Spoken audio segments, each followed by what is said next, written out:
अब मेरे द्वारा जो भी होगा मेरे प्रभु करा रहे हैं। मेरे पास जो भी है वो प्रभु का है। प्रभु के सिवा मेरा कोई नहीं है। मैं कुछ नहीं हूं। मैं क्या हूं? कुछ नहीं हूं, प्रभु का हूं। न ज्ञानी हूं, हाँ, न विद्वान हूं, न कर्मकांडी हूं। मैं प्रभु का, मैं अपनी प्रियाजू का हूं। मान्यता से सारी मान्यताएं काट दो, ज्यादा झंझट करने की जरूरत नहीं।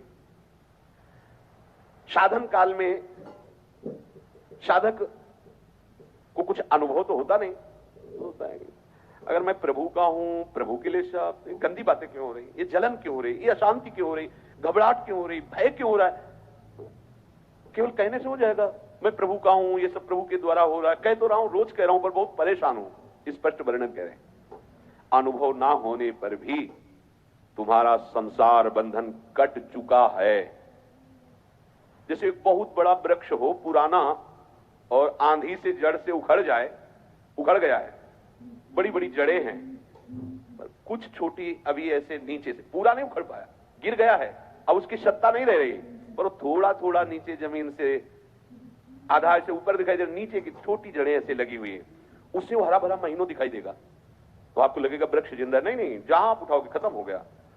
ऐसे ही हम कह तो रहे कि प्रभु का सब कुछ है, प्रभु ही सब करते हैं, कुछ जड़ें थोड़ी थोड़ी लगी हुई हैं। जैसे आप ये ग्रंथ किसी को दे दें, वो पढ़ रहा है, तो आपको देखते हैं मैंने इसे दिया था, ये ग्रंथ मैंने दिया था। हम तुमको इसे जमीन में रखने को नहीं दिया, संभाल के केवल पढ़ो, दूसरे को नहीं दे सकते। मैंने दे दिया है, पर अधिकार मेरा है। यही बेवकूफी हमारे को क्लेश दे रही है, अशांति दे रही है। प्रियाजू का, प्रियाजू का अधिकार नहीं, इसमें अधिकार मेरा है, समझ लीजिए आप। घर प्रियाजू का, संपत्ति प्रियाजू की, मैं प्रियाजू का, सब कुछ प्रियाजू का, पर अधिकार मेरा। अगर प्रियाजू ने ये वस्तु ऐसे इधर से इधर कर दी, तो आपके भजन का, आपके समर्पण का यही फल। मैं चाहता था यहां रखी जाए, यही रखी जाए, यही रखी जाए, तो आप क्या कर रहे हो? प्रियाजू को अपनी सेवा में ले रहे हो या आप प्रियाजू की सेवा में जा रहे हो? अभी आप अपना ही तो अधिकार जमा रहे हो। देख लो, ऐसा ही समर्पण है, ऐसा ही समर्पण है। गुरुजी न कोई माता न पिता, आप जरा सी कोई बात, वो आप हमारी अनुकूलता के लिए आप थे, प्रतिकूलता के लिए आप नहीं थे। हमने आपको समर्पण इसलिए समर्पण किया, प्रतिकूलता कैसे दे दी? यही हमारी शिकायत प्रियाजू से। क्या समर्पण है? हमें रोग हो गया, हमें कष्ट हो रहा है, हमारा अपमान हो रहा है, हमारी निंदा हो रही है, ऐसा हो वैसा। अब तुम्हारा क्या बचा भाई? वो छोटी छोटी जो जड़ें हैं उनको भी उखाड़ दो। यद्यपि शरणागति से, इस भावना से, मेरा कुछ नहीं, मैं कुछ नहीं कर रहा, प्रियाजू सब करवा रहे, जैसे जो भी वास्तविक नहीं कर रहे आप। ना आप सत कर रहे हो, ना आप असत कर रहे हो, ना अच्छे कर्म कर रहे हो, ना बुरे कर्म कर रहे हो। समझना हमारी बात। आपने अच्छे बुरे कर्मों के आरोप को अपने में मान लिया है, उसी का आपको दंड मिल रहा है। और जिस दिन आप इस कर्ता भाव को श्री जी के चरणों में समर्पित कर देंगे, तो बुरे कर्म होंगे ही नहीं। इसकी पहचान है। जैसे लोग कहते प्रभु की सत्ता के बिना पत्ता नहीं हिलता, तो हमसे जो कुकर्म आचरण हो रहे हैं प्रभु ही करवा रहे हैं। हाँ, उन प्रभु को तुम जान नहीं पा रहे हो कौन करवा रहे हैं। उन प्रभु का हम परिचय बताते हैं, उनका नाम है अहंकार। जिन प्रभु को तुम आरोपित कर रहे हो कि कुकर्म आचरण करवा रहे हैं, हाँ ठीक है, उनके बिना सत्ता के पत्ता नहीं हिलता। तो ये जो सत्ता आपने स्वीकार कर रखी है, वो श्री कृष्ण की नहीं, वो अहंकार की स्वीकार कर रखी है। मैं ये करता, मैं। आप हटा दो इसको। बुरे कर्म स्वाभाविक उससे नहीं होंगे, स्वाभाविक संकल्प नहीं होंगे, क्योंकि करता ही नहीं रहा तो होगा कैसे? अब भागवतिक अपने आप होंगे, बिना संकल्प के होंगे, और ऐसे महान होंगे कि आपका मंगल, जगत का मंगल स्वाभाविक होगा। जैसे वृक्ष कुछ नहीं करता, लेकिन उसके द्वारा जगत मंगल स्वाभाविक होता रहता है। आने वाले को छाया, फल, फूल, पत्ते, लकड़ी जो चाहे ले ले, उसके द्वारा किसी का अहित नहीं होता। नदियां किसी का अहित नहीं कर रही।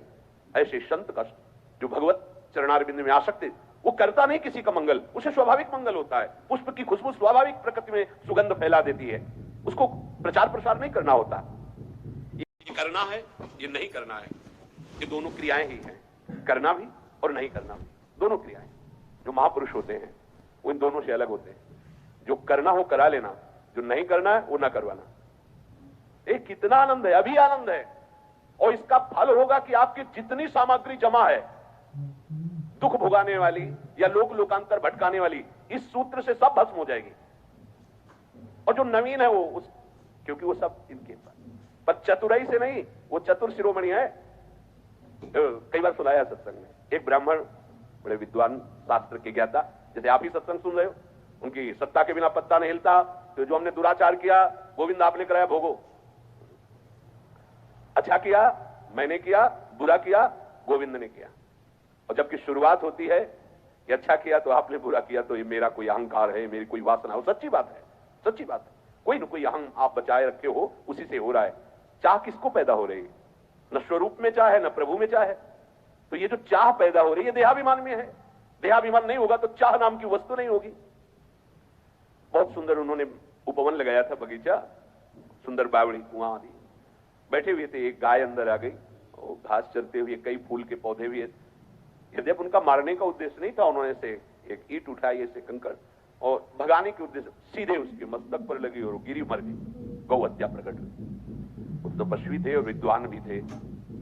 गौ हत्या ने कहा हमें स्वीकार कीजिए, अभी आपने बहुत बड़ा अपराध कर दिया।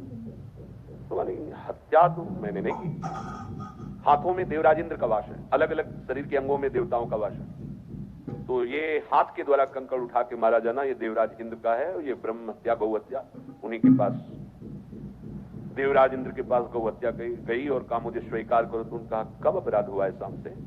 उनका ब्राह्मण देवता ने, हाथ में देवराज इंद्र का वास है। एक धनी मानी पुरुष के रूप में गए, फल फूल भेंट करी, प्रणाम किया, पंडित जी कितना सुंदर बगीचा, किसने लगाया? मैंने, ये सब मैंने 10वें वर्ष से पानी लगा के, खाद लगा, सींच के ऐसा बगीचा, प्रशंसनीय। कुआं भी बहुत सुंदर निर्माण किया है, किसने? मैंने। ये गौ हत्या किसने की? गौ हत्या से का चढ़ो, इसको बहुत विद्वान बनते। हमारी दशा कुछ पंडित जी वाली है, नहीं? बुरा आचरण हुआ भगवान ही कराते हैं, सही आचरण हुआ पोस्टर में लिखवा दिया, नहीं चलेगा, नहीं चलेगा। चतुराई चतुर शिरोमणि से नहीं चलने वाली।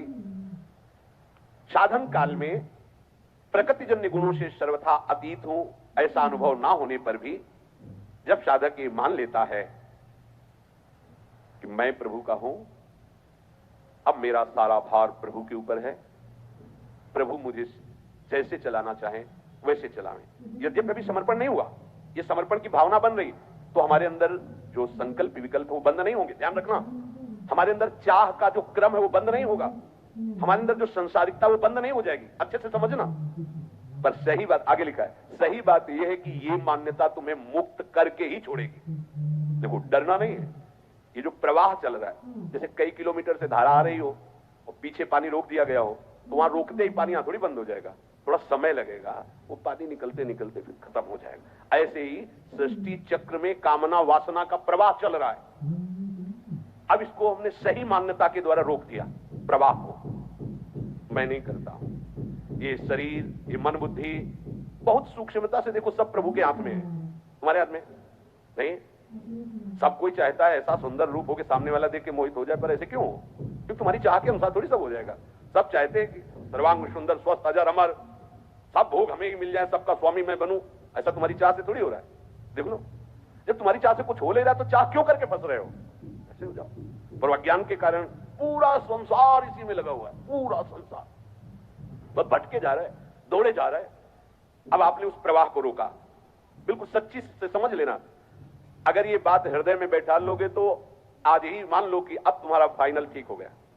आगे आपको अनुभव में, अभी अनुभव नहीं है, धारा है, रुक गई है, पर प्रवाह वो अभी धीरे धीरे धीरे, जब वो जहां से रुका वहां से यहां तक का जब पानी निकल जाएगा तो आपको अपने आप दिखाई दे देगा रुक गया। पर वो तत्काल की और एकदम दिखाई दे कि निर्वासनिक हो, ऐसा नहीं है। हमारे अंदर वासनाओं का प्रवाह हो रहा है, हमें अच्छा बुरा भी लग रहा है, कामनाएं भी हैं, पर हम अभी जीवन मुक्त हो सकते हैं। बिगड़ी जन्म अनेक की, अब ही सुधरे आज हो। समझना इस बात को। क्या?